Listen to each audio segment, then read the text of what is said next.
né, o assunto. Kimbanda, vocês podem mandando as suas perguntas, dúvidas, questionamentos que tiver aqui, né? O mestre Tassui vai respondendo os comentários e a gente vai introduzindo essas questões também na nossa conversa, no nosso bate-papo, para que vocês tenham as suas dúvidas a esse respeito bem respondidas, bem sanadas por quem melhor entende do assunto.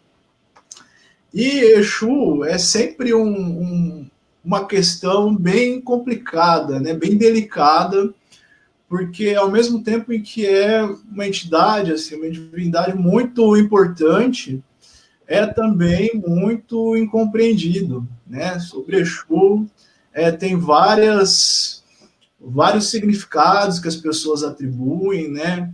Ao povo da rua, aos guardiões, à banda daqueles que muitas vezes são tratados como entidades maléficas, como entidades do mal. Eu acredito que muito por uma falta de compreensão a respeito desse fenômeno.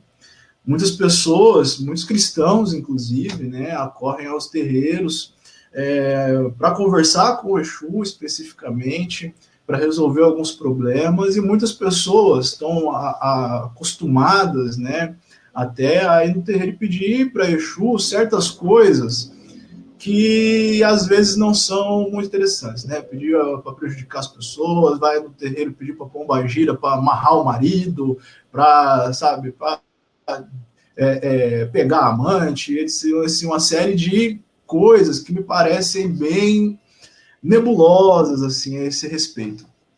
E aí eu gostaria de fazer uma primeira pergunta bem especial assim sobre isso, bem especial, porque rola inclusive uma certa confusão a esse respeito de muitas pessoas, né, às vezes levado por um certo racismo religioso, por um certo preconceito, né, por um certo uma falta de compreensão mesmo, né, atribuem Exu ao significado do diabo, né? E aí eu queria fazer essa pergunta, meu pai. Exu é o diabo? E da onde que vem essa crença, esse imaginário, essa ideia de relacionar uma entidade que é tão importante, tão presente nos terreiros, com o diabo e com a prática do mal? Bom, acho que essa é uma questão também que já se tornou um tanto quanto, não vou dizer irrisória, né? Mas ela é uma questão que acho que já foi até superada, né? Todo mundo sabe que Exu não é o diabo, né? Todos sabem que Exu não é essa figura negativa que as pessoas, em algum momento, né, da história das religiões afro-brasileiras aí, elas começaram a relacionar com esse demônio cristão, né? E se nós formos retroceder à questão própria, né, dessa ideia de diabo, né? A palavra diabo vem do diabolos, né? Aquele que divide. E essa ideia de divisão, né, que nos textos antigos dizia sobre o diabo, no caso, em algum momento houve uma relação com a ideia de Exu, o Exu africano, que é aquilo que separa as coisas, né? Essa é uma das questões que são pouco exploradas, né, nessa divindade, Exu, onde as pessoas relacionaram com o diabo, né? Porque existe uma categoria desse Exu africano, né, dessa divindade guardiã africana, que identifica aquele que separa as coisas, aquele que individualiza, aquela divindade que faz com que as coisas tenham diferenciação, né? E a ideia primitiva, a ideia antiga de diabo era exatamente essa, né? Aquele que divide. Mas divide, a ideia de divisão aí no caso é a ideia de dividir as pessoas para que elas entrem em conflito entre si. E existem até mitos de que Exu faz isso, né? O Exu africano, vamos dizer assim, essa divindade africana.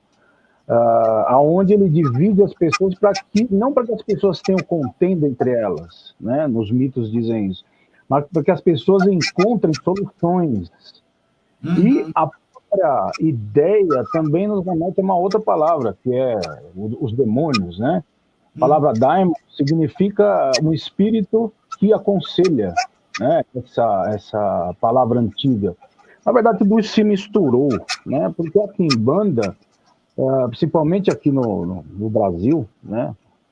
Essa ideia da Quimbanda que se estabeleceu aqui é uma ideia aonde, quando surge os primeiros laivos da Umbanda, aonde pegou-se, proporcionou-se, trouxeram para dentro de um ritual todas as questões relacionadas à luminosidade, algumas questões foram deixadas de lado, né? E essas questões foram deixadas de lado, surgiram diversas formas de fazer Quimbanda também, né?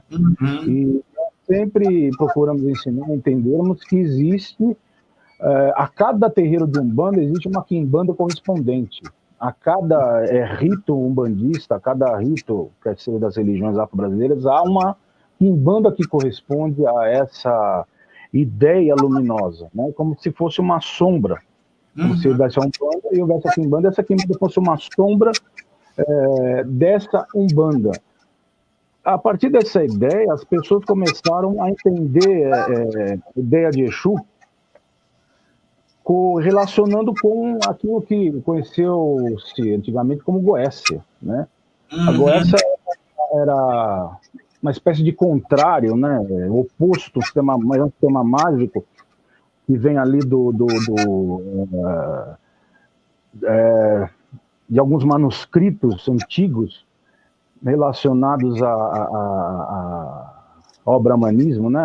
Relacionado à invocação de 72 espíritos antigos que são tidos como demônios, né? Mas não tem nada a ver com Exu, na verdade. São sistemas diferentes, mas eles foram, na verdade, absorvidos dentro de uma mesma ideia, muito tempo mais tarde, né? Que são aqueles espíritos, 72 espíritos aí da Goécia, que é tida como magia negra, mas na verdade não é, né?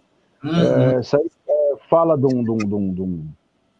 o livro pequeno pequeno livro ali de uma magia antiga relacionada aos hebreus, né? Onde invocava-se demônios com o nome de Baal, Agares, Bassago, Saminija, Marbas, Valétor, Amon, Barbatas, Marcosas, Estolas, Fênix, Ralfas, e outros nomes, 72 nomes, né? E esses nomes todos, eles têm a ver com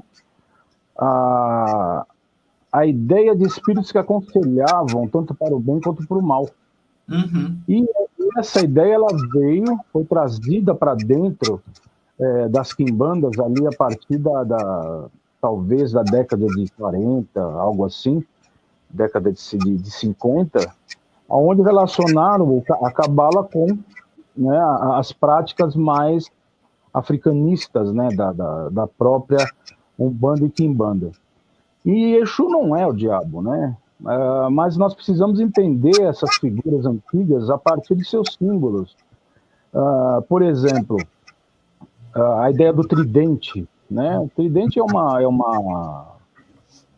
é um símbolo, né? Um símbolo que surge na antiguidade, que é o poder sobre 3 forças, ou na verdade a ideia de divindades ou espíritos que possuíam a capacidade de criar, manter e destruir, né? Essas 3 atividades. Isso aí você vai encontrar, inclusive, numa divindade.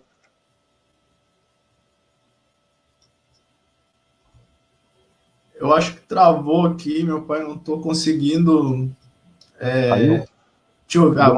Voltou. Pode continuar, por favor. Inclusive, o tridente na África, por exemplo, não existe, né? Lá existe uma espécie de Y, uma espécie de estilingue, que mostra que é o senhor de 3 caminhos. Divindades antigas como Netuno, né, possuía o tridente, etc. E se você for observar, a ideia do tridente dessas divindades antigas tem a ver com o quê? Com o inconsciente. Por isso que o tridente está relacionado com a psicologia também, né? É um símbolo alquímico da própria psicologia. Então, o Exu não tem a ver com o diabo diretamente, né? Ele não tem nada a ver com essa ideia do mal. Muito pelo contrário, ele tem a ver com a ideia de exercer o equilíbrio através através da desestruturação de ideias concebidas, né? De ideias já estabelecidas, de identidades que precisam ser sempre revistas para que a humanidade, as pessoas, elas tenham um novo objetivo no caminho que elas escolhem, né? Infelizmente, né, nós vemos aí muitos terreiros ainda se utilizando dessa imagem, né, muito negativa com os Exus, com as divindades guardiãs, para talvez fazerem algo que seja muito mais na ideia individual de cada um sobre o que eles são, e não exatamente na verdade ancestral que esses espíritos trazem. Porque o Exu, ele é um agente mágico, né? Ele é o que é o agente mágico? São aqueles espíritos que possibilitam a transformação das coisas, possibilitam a renovação, possibilitam a guarda e a abertura de novos objetivos para todos aqueles que os invocam.